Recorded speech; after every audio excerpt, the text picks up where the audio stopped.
efforts. As we've heard, the scope of the recovery is staggering. There are some 24,000 National Guard troops deployed to assist local and state responders. And we're still just in the rescue phase. Colonel Stephen Metze is a public affairs officer for the Texas Military Department. We spoke a short time ago. Colonel Metze, good to have you with us. I know you're busy. We'll get right to it. Give us an idea of the scope of the deployment right now. Is this unprecedented for Texas? I looked it up today. We haven't deployed anywhere near this many people since World War I. So that's literally the most we've deployed in 100 years. Give us a sense of how many troops are in the field and the kinds of missions that they're doing right now.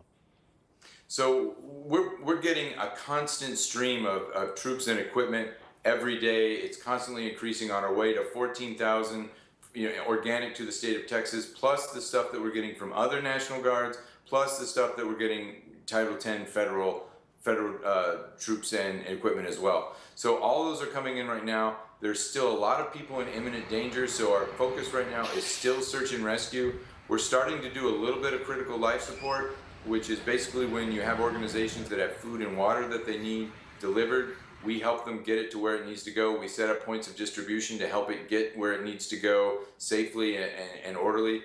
So we're starting to see a little bit of that. And there are several of the roles we're going to have to play before this whole thing is over. But we're preparing for several contingencies as it stands right now. And I guess a lot of people wouldn't be aware that the National Guard kind of has a mutual aid pact with other states.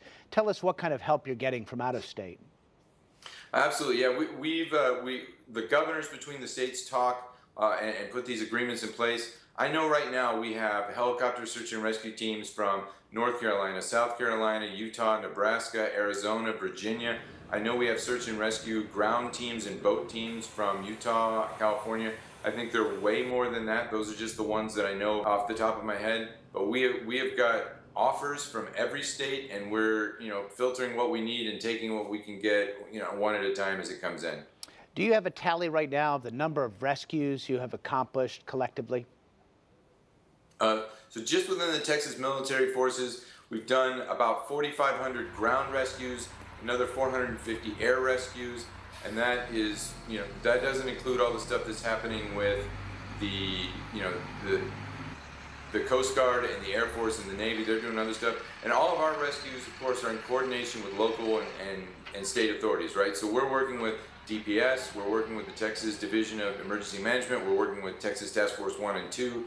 They're the ones who are actually pulling people out of the water while we take them on helicopters and that sort of thing.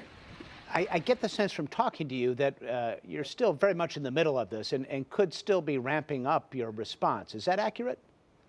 Oh, we're absolutely continuing to ramp up right now. Like I said, people and equipment are pouring in every day to help us with this, and we're looking at it in the long run. We've got a long way to go still.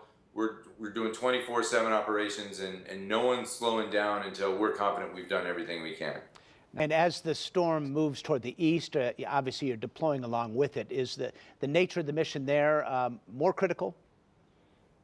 Well, we certainly focus, wherever the need is, and we've definitely flexed people up toward the Beaumont and Port Arthur area for early this morning, and we're still continuing to flex people there now. So we're going wherever the mission need, is greatest, but we're not leaving any of the other areas right now. We're just continuing to add. Seeing these scenes of people being rescued, they're quite harrowing from afar. You've been much closer to it. What's that been like for you? It's pretty amazing. We're seeing things like we're having helicopter rescues that happen at night, which is something we've never done before. The other night we were looking at footage of 4 teenagers hanging on to a stop sign, and the stop sign was, the water was up to the stop sign, rushing water, and they were all holding on to it, and the helicopter lowered people down to pull them off of that stop sign. We're seeing, little kids wrapped in garbage bags to keep them dry, with only their heads exposed, being pulled out of houses, holding on to soldiers and airmen as they're being pulled out of, neck-deep water. So seeing some of this footage is really powerful stuff.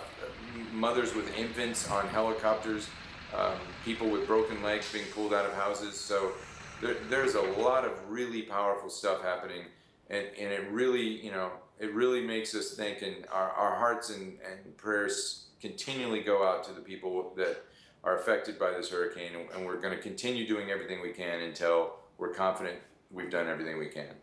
I guess all we can say at this point is thank you for your service and everybody else in the Texas National Guard. Colonel Steve Metze is the Public Affairs Officer for the Texas Military Department. Thank you.